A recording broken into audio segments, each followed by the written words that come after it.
নমস্কার, আমি নবনীতা। আমার নতুন একটি ব্লগে আপনাদের অনেক স্বাগত।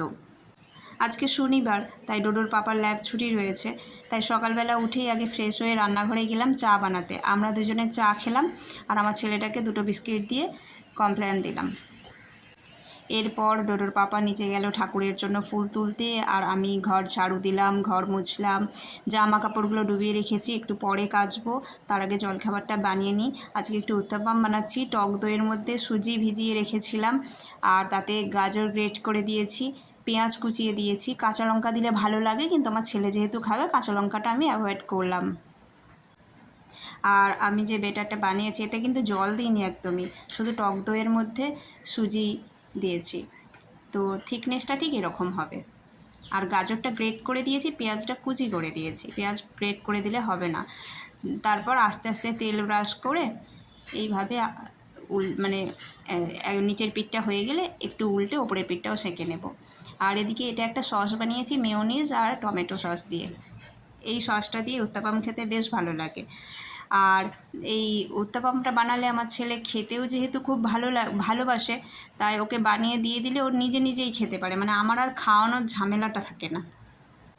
তবে আপনারা চাইলে এই উত্তাপামে আরও অন্যান্য সবজি অ্যাড করতে পারেন। আমার বেশি সবজি দিলে উত্তাপাম খেতে ভালো লাগে না, তাই জন্য আমি এই গাজর, পেঁয়াজ, কাঁচা লঙ্কা বা খুব বেশি হলে একটু ক্যাপসিকাম দিই, এর বেশি কিছু সবজি দিই না আমি। আর আজকে বাইরেটা দেখায়, ওয়েদারটা একেবারেই মেঘলা ওয়েদার, যদিও বৃষ্টি হচ্ছে না, কিন্তু মেঘলা ওয়েদার। আর কোকোপিটটা মানে একটা ব্লক ভিজিয়েছিলাম 1 কেজির ব্লক, সেটা একদম ফুলে গিয়ে 5 কেজির মতো হয়ে গেছে। যাই হোক, আমি সময় পাচ্ছি না, আস্তে আস্তে আমি গাছগুলো, তুলসী গাছ প্রচুর বেরিয়েছে, সেগুলো আমি আস্তে আস্তে চারাবো। এরপর আজকে অনেক কাজ আছে, রান্না করা, জলখাবার হয়ে গেলেই হলো না। এরপর জামাগুলো কাচবো, ঘর মোছা, ঝাড়ু দেওয়া, ঘর মোছা এগুলো তো হয়ে গেল, কিন্তু এখনও ছেলেকে স্নান করাবো। তারপর আজকে সন্ধেবেলা একটা জন্মদিনের ইনভিটেশন আছে, তো সেখানেও যেতে হবে। আর দুপুরে আজকে একটু বানাচ্ছি পনির দিয়ে আলু দিয়ে তরকারি আর পটল ভাজা। আর এটা হচ্ছে একটা আদা রসুন, 2টো কাজু, টমেটো একসাথে, আর একটু ধনে আর জিরে গোটা গোটা দিয়ে আর একটু পোস্ত দিয়ে একটা পেস্ট বানিয়ে রেখেছি মিক্সিতে। আর এই পনিরটা আমি বাড়িতেই বানিয়ে ফ্রিজে রেখেছিলাম। একটু মনে হয় জলটা কম ঝরানো হয়েছিল ছানা, সেই জন্য একটু পনিরটা হালকা মানে পাতলা হয়ে গেছে। ঠিক আছে, আমি এটাকে কর্নফ্লাওয়ার আর ময়দার একটা কোটিং করে ভেজে নেব।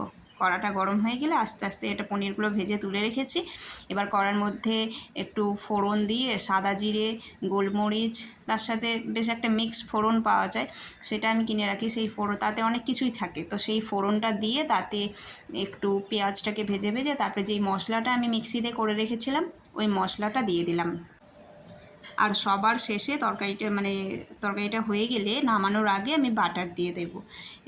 এইভাবে মানে আলুটা সেদ্ধ হয়ে গেলে আমি পনিরটা যে ভেজে রেখেছিলাম সেগুলো তুলে দেওয়ার পর আমি বাটারটা দিয়ে দিলাম। আর একটু নিম পাতা ভাজা, মানে আলু ভাতে করে তার সাথে একটু নিম পাতা ভাজা মাখিয়েছি। আমার ছেলেকে ওর বাবা খাইয়ে দিল, আমাদেরও খাওয়া হয়ে গেছে। এবার আমার ছেলে খাওয়া দাওয়ার পরে ঘুমাতে বললাম ওকে। ও কী করেছে, ওর পাপাকে শুইয়ে দিয়ে বলছে আমি বাস চালাচ্ছি। ওর পাপাকে বাস বানিয়েছে, আর এই ছোটো বালিশটা হচ্ছে বাসের স্টিয়ারিং, আর মুখে ভুরুম ভুরুম করে আওয়াজ করছে।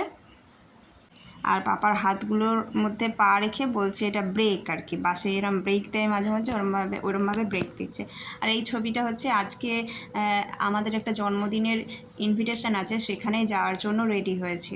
আর সেখানে যে বার্থডে বয় তার জন্য ওর পাপা গিফট কিনতে গেছিলো, তো তার জন্য গিফট কিনে এনেছে, তাই ছেলের জন্য কিছু আনবে না, তাই ওর জন্য হাতে করে একটা গাড়ি কিনে এনেছে। ও তো ভীষণ খুশি এই গাড়িটা পেয়ে। আসলে আজকে ডোডোর পাপার স্যারের ছেলের 5 বছরের জন্মদিন, সেখানেই যাব সন্ধেবেলা, কিন্তু বেশি দূর যেতে হবে না, ক্যাম্পাসের মধ্যেই একটা ক্লাব বুক করে সেখানেই অনুষ্ঠানটা হচ্ছে।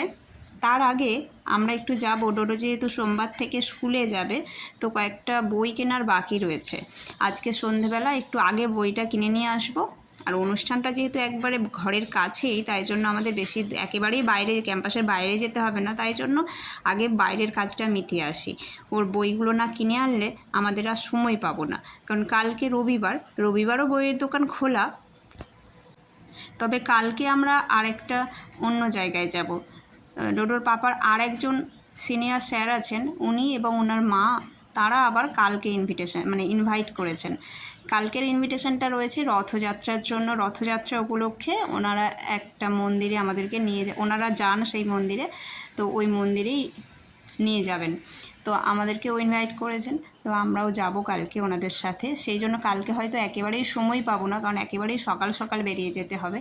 তাই জন্য আজকেই বই কেনার কাজটা করে রাখি, কারণ কালকের রাতটা পোহালেই পরশুদিন সোমবার, আর ছেলে স্কুলে যাবে, মর্নিং স্কুল, তো সেই জন্য আগে থেকে সব ব্যবস্থা করে রাখতে হবে।